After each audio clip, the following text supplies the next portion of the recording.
हर डर एक जैसा नहीं होता। कुछ डर अपने लिए होता है और कुछ डर उनके लिए जो तुमसे जुड़े हुए हैं। कभी कभी डर अपनी फ्यूचर का नहीं होता। डर इस बात का होता है कि अब किसी और का फ्यूचर भी तुमसे जुड़ गया है। जब तक जिम्मेदारी सिर्फ खुद की होती है, गलतियां भी सिर्फ खुद तक सीमित लगती हैं। लेकिन जब कोई और तुम पर ट्रस्ट करता है तो डर बदल जाता है।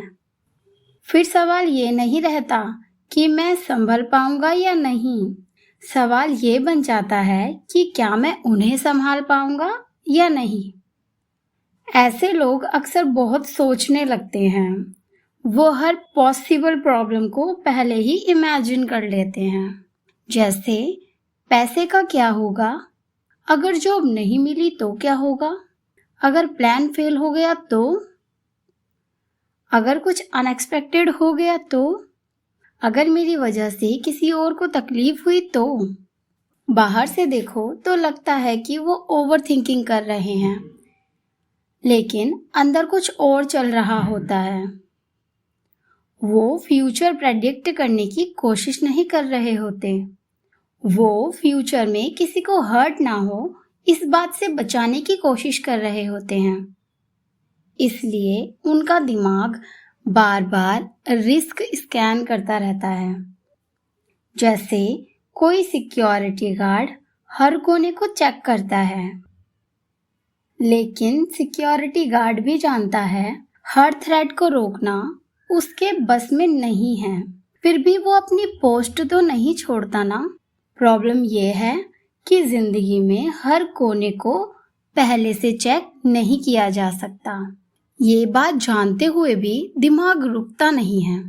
कुछ बातें अक्सर बोली नहीं जाती, वो कुछ ऐसी होती हैं। मैं नहीं चाहता कि जिस इंसान ने मुझ पर ट्रस्ट किया है उसे कभी भी लगे कि उसने गलत डिसीजन लिया। मैं स्ट्रॉन्ग तो दिख रहा हूँ, लेकिन सच में मुझे डर लग रहा है। बहुत लोग अपने फियर को रिस्पॉन्सिबिलिटी के पीछे छुपा देते हैं। बहुत लोग अपने फियर को रिस्पॉन्सिबिलिटी के पीछे छुपा देते हैं। वो बोलते हैं मुझे अरेंजमेंट्स की टेंशन है, या मुझे पैसे की टेंशन है, या फिर मुझे फ्यूचर की टेंशन है। लेकिन कई बार असली टेंशन ये होती है कि वो किसी को डिसअपॉइंट नहीं करना चाहता। और ये डर अक्सर इतना पर्सनल होता है कि लोग इसे शब्दों में डाल ही नहीं पाते। यहाँ एक इंटरेस्टिंग बात है। लोग अक्सर सोचते हैं कि उन्हें चेंजेस से डर लगता है, चाहे वो नई जॉब हो, नई सिटी, शादी, रिलेशनशिप या पेरेंट्स बनना, किसी भी तरह की नई रिस्पॉन्सिबिलिटी।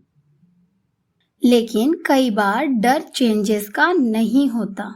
डर उस मीनिंग का होता है जो हम चेंजेस के साथ जोड़ देते हैं। हम सोचने लगते हैं अगर सब परफेक्ट नहीं हुआ तो शायद मैं केपेबल नहीं हूँ। अगर मुझे स्ट्रगल करना पड़ा तो शायद मैं रेडी नहीं था। अगर मुझे हेल्प लेनी पड़ी तो शायद मैं ही वीक हूँ। और धीरे धीरे रिस्पॉन्सिबिलिटी एक कमिटमेंट से ज़्यादा एक टेस्ट बन जाता है। जैसे कोई एग्ज़ाम देने बैठा हो, जिसमें फेल होने का मतलब सिर्फ खुद फेल होना नहीं है, बल्कि उन सबका फेल होना होगा जो उससे एक्सपेक्टेशन लगाए हुए हैं।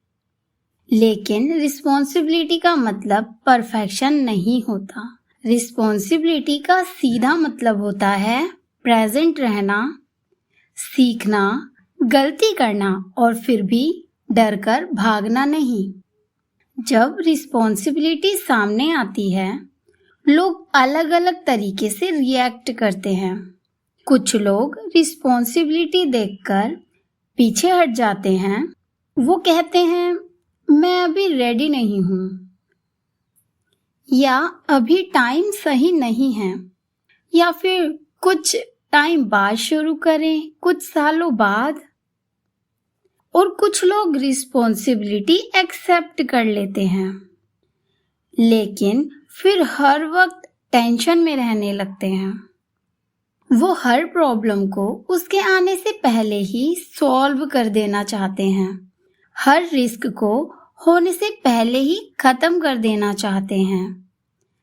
सबके रिएक्शंस अलग होते हैं, लेकिन सबके पीछे एक ही चीज होती है, डर। एक इंसान रिस्पॉन्सिबिलिटी से दूर भागता है, दूसरा रिस्पॉन्सिबिलिटी को इतना टाइटली पकड़ लेता है कि खुद ही थक जाता है। और कुछ लोग धीरे धीरे एक तीसरा रास्ता या तरीका भी सीख लेते हैं।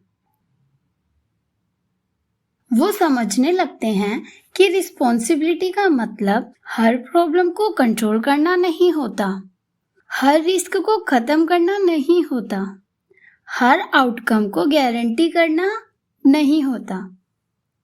कभी कभी रिस्पॉन्सिबिलिटी का मतलब सिर्फ इतना होता है कि जो भी आएगा उसका सामना करना है। एक सवाल खुद से पूछ कर देखिए, जिस चीज की आप इतनी चिंता कर रहे हैं, क्या आप सच में फ्यूचर से डर रहे हैं, या आप उस इंसान को डिसअपॉइंट करने से डर रहे हैं जिसने आप पर ट्रस्ट किया है? और अगर ऐसा है तो शायद आपका डर वीकनेस का साइन नहीं है, वो इस बात का साइन है कि ये जिम्मेदारी आपके लिए सच में इम्पोर्टेंट है। और जो लोग जिम्मेदारी को इतनी गहराई से फील करते हैं, वो अक्सर वही लोग होते हैं जो सच में संभल जाते हैं।